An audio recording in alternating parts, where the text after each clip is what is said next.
আমি তোমারে লিখা দিতে পারি যে একজন নারী তার বান্ধবীরে কোনোদিনও বোন মানে না, কিন্তু একজন পুরুষ তার বন্ধুকে কলিজার ভাই মাইনা যায়, তার বন্ধুরে কোনোদিন বন্ধু মানে না, সে তার বন্ধুরে ভাই মাইনা যায়। তোমার লিখা দিতে পারি। তুমি প্রুফ চাও? তাহলে শোনো, একজন নারী তার বান্ধবীরে যে কোনো টাইমে যে কোনো স্থানে তার ভাইরে বলতে পারে, দোস্ত তোর ভাইটা করা, দোস্ত মালটা আমার ভালো লাগছে, বলতে পারো না? পৃথিবীতে এমন কোন নারী নাই যে তার বান্ধবীরে এই কথা বলতে পারবো না, দোস্ত তোর ভাইটার আমার লাগবো, একটুখানি করে দে না। আছে? তুমি তোমার বান্ধবীরে বলতে পারবা না?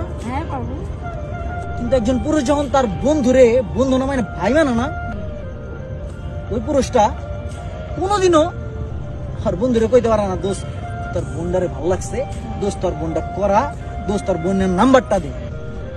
আমি তোমার লিখা প্রমাণিত করে দিতে পারি যে নারীর বন্ধুত্ব আর পুরুষের বন্ধুত্ব কোনোদিনও এক না।